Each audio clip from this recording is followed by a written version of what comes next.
Control and push. I love the peacefulness. I love how calming it is. We're not talking a couple of generations, we're talking hundreds of generations. DNA of our mob are in this country. It solicits an emotional response from me, really. Would you say the Murray-Darling Basin Plan has worked? Hasn't worked here, no. If we can't sell the fruit, if the Cab 7 Shiraz are not going, then it's pretty much a dead end. Our farmers are starting to begin to feel numb. This shire that we're in, Moira, is absolutely reliant on irrigated agriculture, for jobs, for growth, for schools, for healthcare, for everything. So you take that away, you're going to kill the community. There's something magical about being on the river and being part of that floodplain. We're really connected to who we are. I think our connection is the river. If you lose agriculture from the region, you're going to lose more than just agriculture, because that money flows into so many businesses in the region. Because now we've got thousands of acres of almonds. How many almonds are we going to eat? Surely all this is not just going to the ocean, that's a waste. It's one of the country's longest rivers, a connection to culture, a playground, and a food bowl. To understand the value of this 2,500 kilometre waterway, we travelled from the mouth of the Murray in South Australia to its headwaters in the foothills of the New South Wales Snowy Mountains. Somehow we've got to try and manage it a bit better and be more accountable or the government and more responsible.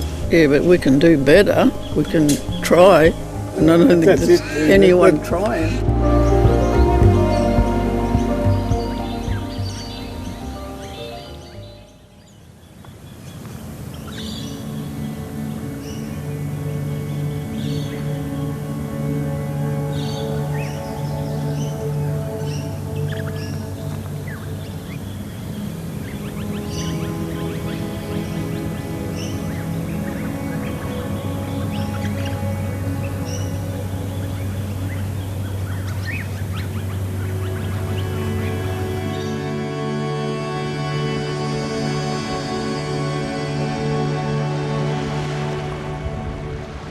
We're on Nurrinja country. The understanding for us is this is the meeting of the waters, the seawater, the Coorong and fresh water. So the river system comes down and goes out through the mouth just here. We love being down in this part of Nurrinja country.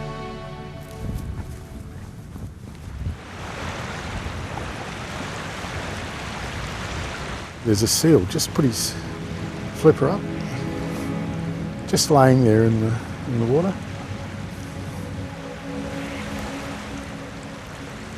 This water, it could have come from how far away? It would have come from Queensland. The water that goes through here comes from the top of the end of the Murray-Darling Basin, which starts in Queensland, comes down through New South Wales, Victoria, and ends up here. It's fair bit gets taken out along the way. There's such little First Nations ownership of water. How significant could that potentially be in addressing some of the issues in your community? Oh, absolutely significant. If you understand, we had free and open access to the water system for millennia, which enabled us to thrive and grow.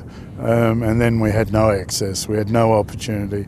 And so those lack of opportunities, or the removal of opportunity to access fresh water, and fresh water is a basic human right.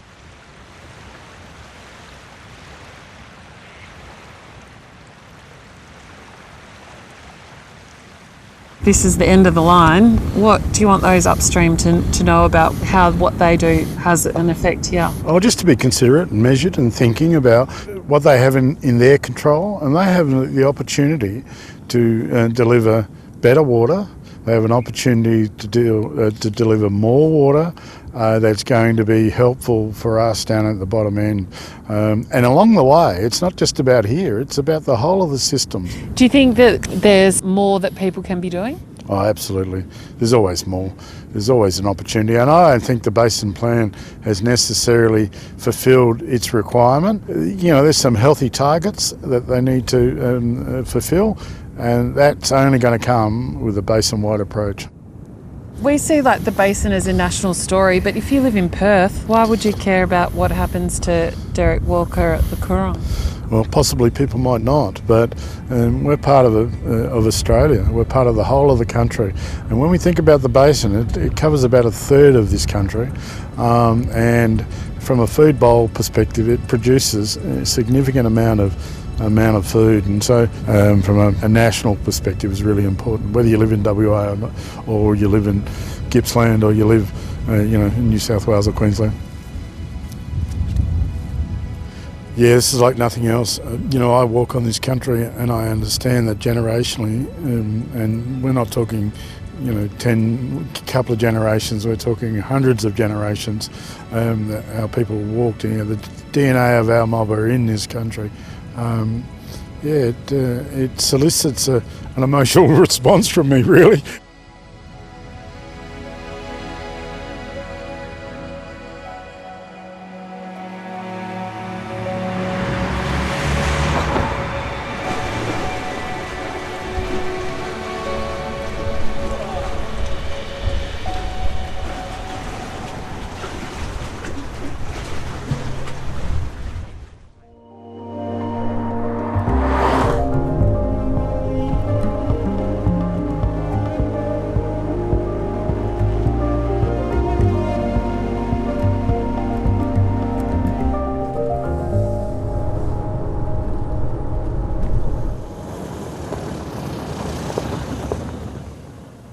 And this over here, we can see this is our Chardonnay. Right down there, we'll have our Cab Sav. The cost of production at the moment, are the returns meeting that? Or are growers struggling to break even, going backwards? Struggling. Like for Cab Sav and Shiraz, we're not receiving anything. If they do go, it's like for 150 to 120 per tonne. $120 per tonne? Yes, $120 per tonne. How much does it cost you to produce that tonne? More than $120? Yes, much more than $120.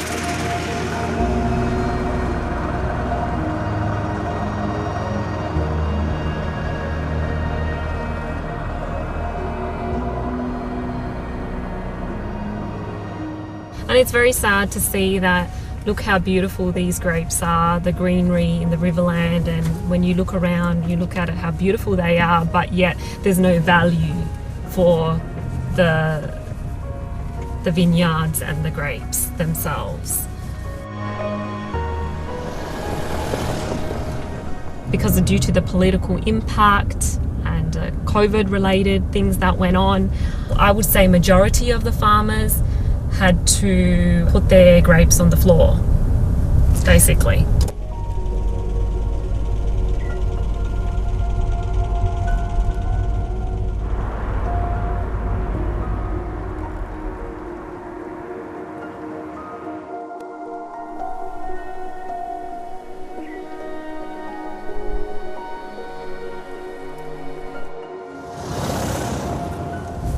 At the moment, we don't know exactly what's going to happen, like what policy is going to come in, what they're thinking.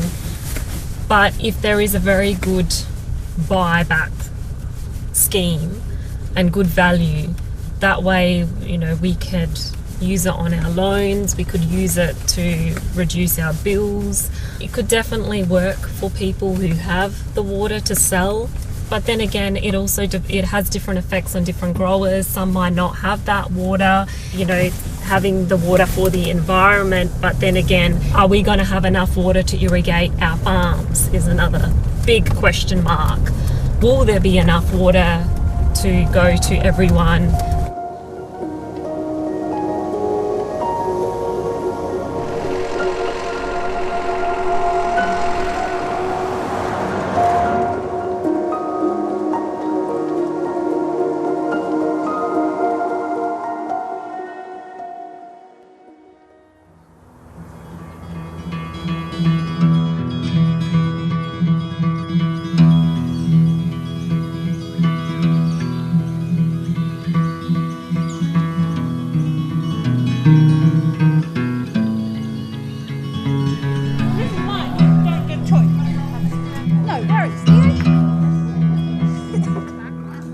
come up the side of the river, okay? We need to have, no, turn and go down the side you came up. You come up the wrong way. So turn there. I love the peacefulness. I love the view. I love how calming it is. And just feel so lucky to be able to have this on my doorstep. Straight for longer and don't pull up, okay? You want to draw back in nice and flat, right? When you're ready.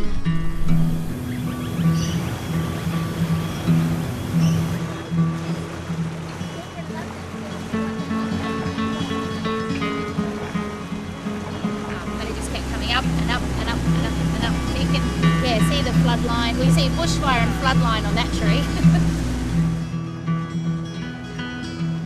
Oh, look, I love both the rivers, but I think probably from a rowing point of view, I like the Darling. I feel a little bit safer on it. The Murray's just such a huge amount of water, and I think because it's so wide as well. But look, they're both beautiful rivers, and I just like, I suppose, my little part of the Darling that I get right at the door.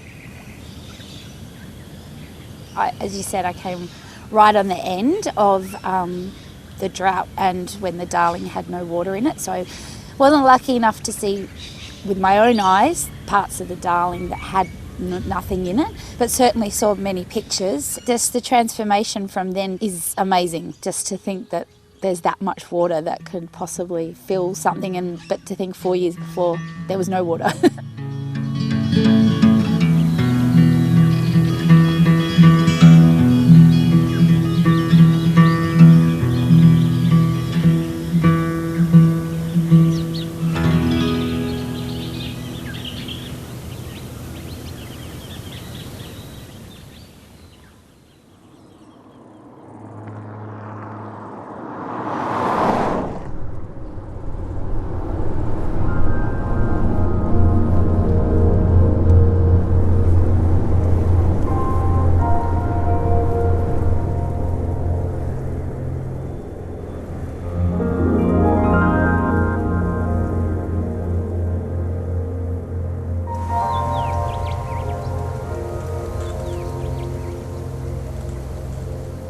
Back in the year 2000, there was roughly 3,500 hectares of almonds planted across Australia. Today, that figure is greater than 62,500 hectares, with orchards like this one spreading out across southern New South Wales, northern Victoria, and parts of SA.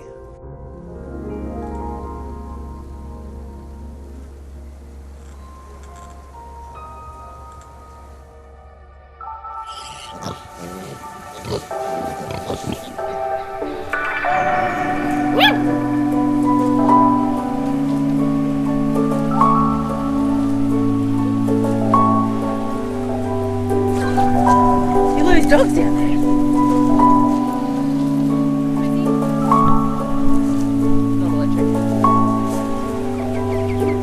This paddock's for our summer-lad chooks, so like a rare breed heritage chicken. So they've crossed between about 3 different breeds of chook, and they're all like multicoloured, different-looking chooks. But the meat's really amazing, like an amazing table birds. A really dark meat and yellow fat, and yeah. So we just move them around this paddock, and it's helping the soil soften. Why do you live here? We live here because it's just a beautiful spot to live. We've looked at other places to live, and I've lived in Melbourne, and I've lived, north of here, and I know I just love our connection to where we live here. What is it about this place that you engage with every day? So we farm here. We farm free-range pigs and chickens. There's something magical about being on the river and being part of that floodplain. Like, we're really connected to where we are. Tell us about the river, because you've lived here a long time, you've seen a lot of changes. Yeah. Do you think it's in good health? I think it, like our section of the river, yeah, I think it is. It does get a lot of, cop a lot of slack for erosion on the banks and things because of the levels coming up and down really fast. But, there's pictures of the Murray empty in like 1915 of people having a picnic in the bottom of the river. Rivers are designed to, go high and low. Oh, there's the cat. Hey, Mole. After a busy day, and especially coming into summer, we know that we've got the river. Like, it's just like we just work like dogs and then take the kids out on the river and light the barbecue up and have dinner on the river and have a swim, catch some fish.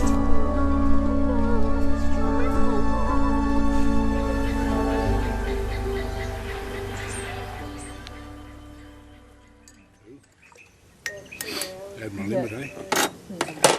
Right up to the 80s, looking down. But these things, sometimes the hand-me-down chats need to change. I know my mum told me about how clean the river was, and it always went down, right down, and now they've got it full all the time, just for, irrigation and things like that, and it was clean when I was growing up here. So just seeing the changes. He was singing all his old songs for us. It was lovely. Do you think the banks changed? You can drive around there in the same over coming. I can remember as a kid going swimming under the Moama Bridge, and my sister, and she dived for big mussels. She wouldn't come up for a long time. You can see under the water, you could see clearly. It was that clean. Like Mum would say, go on, Kay, you stand in that mud long enough, the leeches will come up and get you. Well, there's no more leeches anymore. The shrimps are going, eh? They're the filters of the river. And you've got to worry about the health of the river. I mean, that's not just our lifeline now, that's everybody's lifeline, the river and the forest. There's obviously a lot of nations in the basin, but none of the water is managed by, like, I think they say less than 1% is managed by First Nations. It's getting a lot of track work now, and they're using names now such as cultural water. It's still very confusing in a lot of Indigenous heads how cultural water works. Look, at the end of the day, you got somewhere like Lake Victoria that has a lot of skeletal remains exposed with low water. Cultural water would work well in there to raise the level in that lake and keep the skeletal remains covered and protected and out of sight and out of the elements. And I can understand how cultural water would work in a situation like that. If they're working their head downstream, they will be collecting this water and putting it into storages. It's got to go. It's going somewhere. Surely all this is not just going to the ocean. That's a waste. So how do you fix it? Well, I can't fix it. We can't fix it. Somehow we've got to try and manage it a bit better and be more accountable, and or the government, and more responsible. Yeah, but we can do better. We can try, and I don't think there's anyone trying.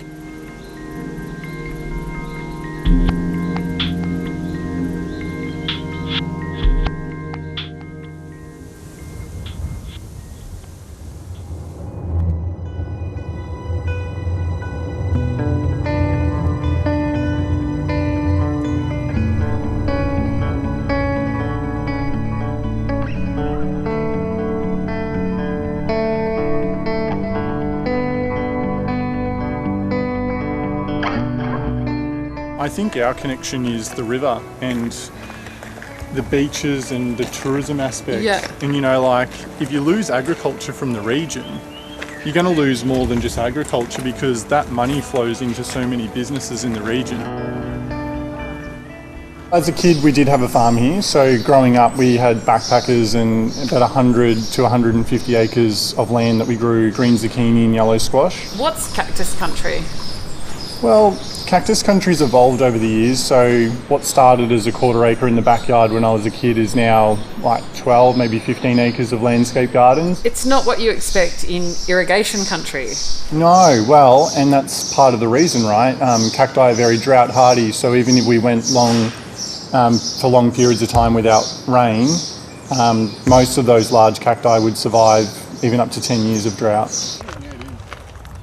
As we moved closer upstream, It feels like there's more tension in the community about the way the water is shared. More people are concerned about what those downstream are drawing. They're concerned about the potential of buybacks. Yeah, I think we've already experienced it once, one water buyback, and it doesn't feel like it was that long ago. I think it's still really fresh in people's minds. I think there's still a lot of bitterness around that happening last time. I think it really negatively affected our communities. There used to be like 150, maybe 200 farms between here and Numurkah, which is only like 20 minutes away. There's probably only 3 or 4 now. So, that's the devastation it had last time, which has really only left room for big corporate commercial farming, which in itself, when you say it like that, isn't necessarily a bad thing, but it's just taken away opportunities for people. And people had to change industries and they didn't know anything else but what they had done their whole lives. So as you can imagine, that's quite challenging from a mental health and an emotional perspective. Whose water is it?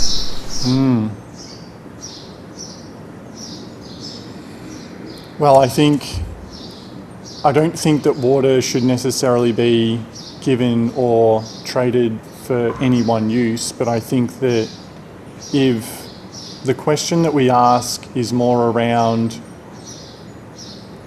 what place does water have in our communities and what place does water have for Australia, and how should we best use the water that flows down the Murray River, I think that would be a really good debate to have, because I don't believe it being a commodity, a tradable commodity, is actually good for Australia or Australian people. I think that it's taking water away from farm and environment, contrary to what politicians will probably try and have you believe. And I believe that at the moment, this whole water debate is a political exercise that benefits really very few people but politicians.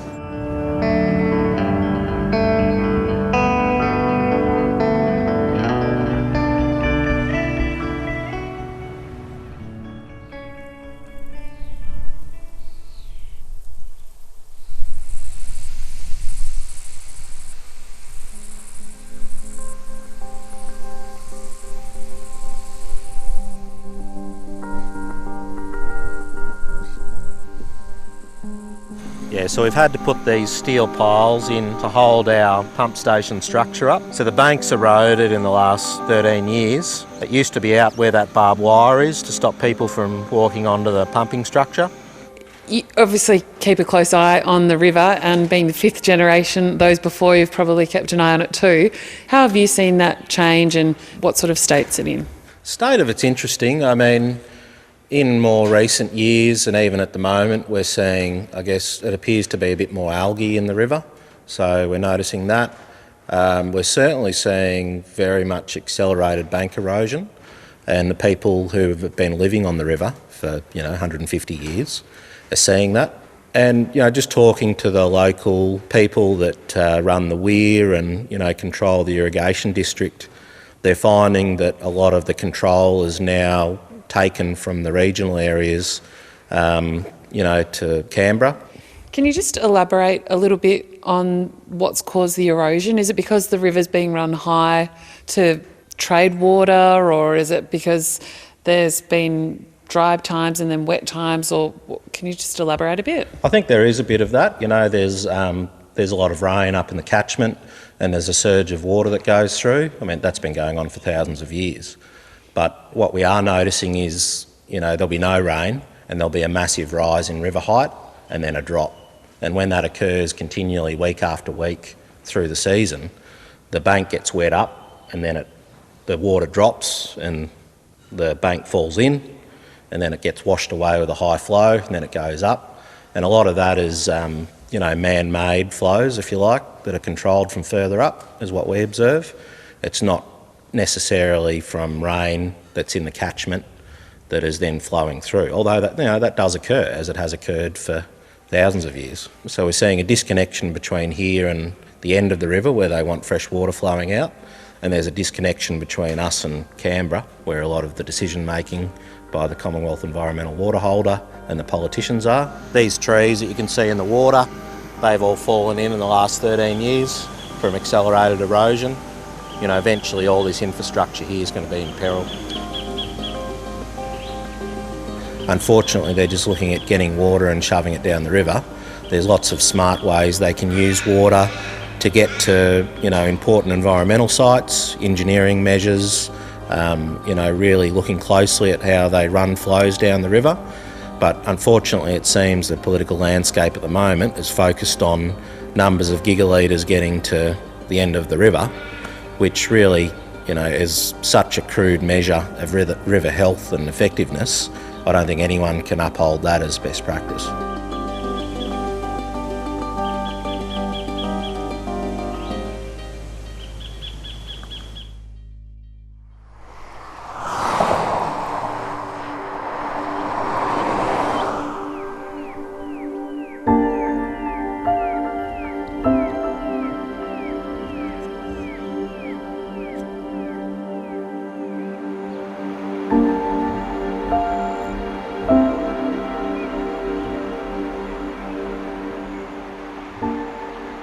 We're at the Bridge Hotel, which most people commonly know as the Gingerlick Pub, and we're on the Murray River. As you would have seen, the river runs right at the back of the hotel. Very popular spot for campers, fishermen, bikes, car clubs, everything. This is the pristine end of the Murray. And tell me why you love it here. Peace. Absolute peace. It's a funny thing for a publican to say, but anyway. Yeah, no, it's just beautiful. The people are incredible. The climate is beautiful. Yeah. 9 times out of 10, it's the best place in the world to live. And do you think about those downstream? Yes. Like I said before, the last floods, everyone suffered terribly downstream. We suffered here a bit too, but it was because of so much water up here, and then at the last minute they let it go on top of all the rain they already had downstream. I don't know the answer. Someone's got to rethink what they're doing.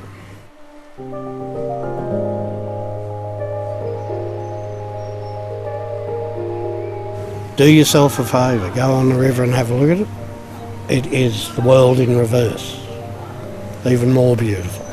You might find places with more lights and flash and glitz and whatever, but if you want peace and paradise, this is the part of the world you come to.